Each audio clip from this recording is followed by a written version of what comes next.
part is a very important and number of time question have been asked from this topic. The topic is related to the cyber security and also the use of Right to Information Act. So recently we have a news and this news is related to the CERT-IN. CERT-IN, we understand it is the most important institution, a mechanism in the area of reducing and addressing the cyber crime related cases in India.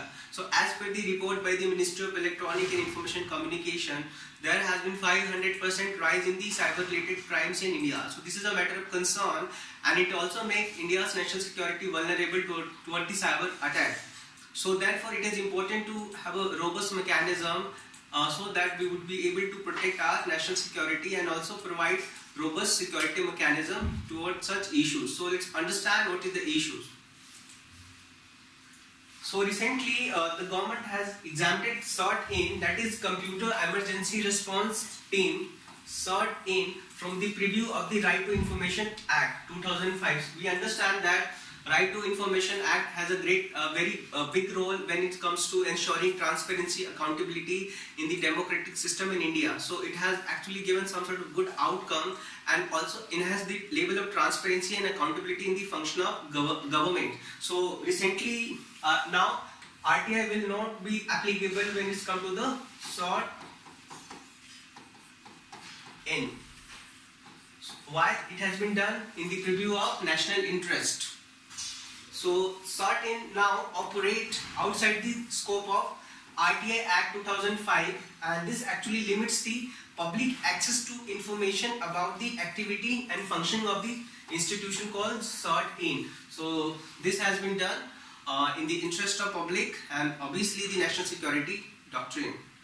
So as we understand, CERT-IN is India's nodal cyber security body. So the main function of the CERT is to actually it disseminate the information related to cyber crime to the different agencies in the government of India, and at the same time it also actually work in the area of having robust cyber security system and infrastructure in India. CERT-IN is the national nodal agency responsible for handling cyber security threats such as hacking, phishing and cyberbullying, ransom. These are some of the new emerging cyber crime. So CERT-IN work in this area.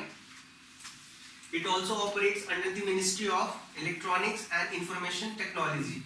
Actually it comes under the Ministry of Information, it works under the Ministry of Electronic and Information Technology and it has been operational since 2004. So very early it has been established and it has worked in the area of improving India's cyber security infrastructure and also making country cyber secure.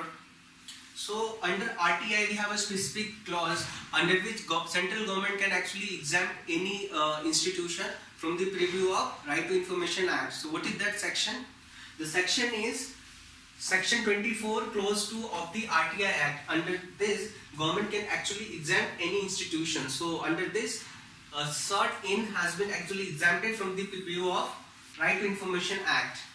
So at the same time, this section, that is Section 24 clause 2 of the RTI Act 2005, also allows central government to actually change the schedule by adding or removing intelligence or security agencies, organization established by the government. So why it has been done? Because many times when the government actually shared some of the critical and sensitive information with the public, it might actually threat to our national security. So this is in our public interest and also obviously for securing our national security, this has been done and definitely it is going to actually give some good result.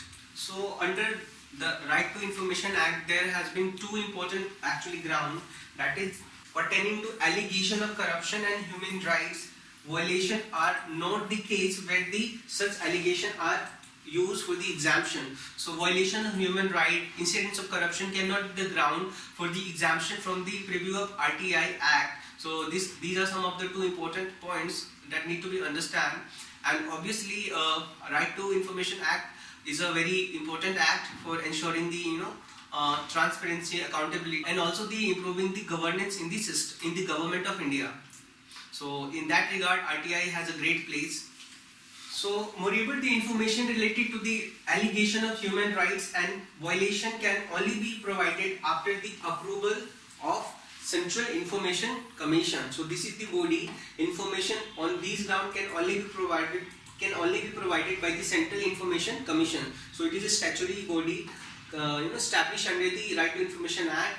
At the same time, Center can amend the second schedule through notification in the official gazette. So Center has power to amend this clause, and for that the bill need to be led before the both houses of parliament for any such amendment. Okay, now from prelim perspective, these things can be important. What are some of the institutions that are being actually exempted from the preview of RTI? So we have security agency like Intelligence Bureau, RAW, Director General of Revenue, Narcotic Control Bureau, Aviation Research, National Security Council. So these are some of the security related institutions that are being exempted under the preview of RTI Act. At the same time, Center also included CERT-IN the second schedule of the RTI Act alongside 26 other intelligence and security organizations.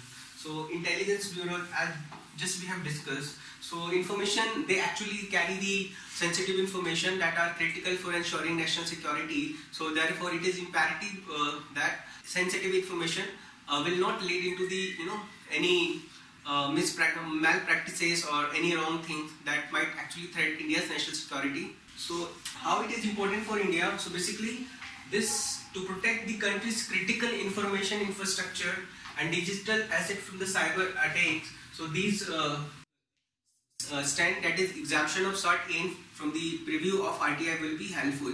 So critical infrastructure is important for ensuring the national economic growth and development, but cyber security incident might actually make our situation vulnerable, especially some of the critical infrastructure like nuclear power plant, electricity energy grid and thermal power plants and such other institutions. So therefore we need to have a robust mechanism, both legal and also the institutional, so that we could be able to protect them with a heavy hand and at the same time provide some sort of mechanism. This is going to actually benefit that particular dimension.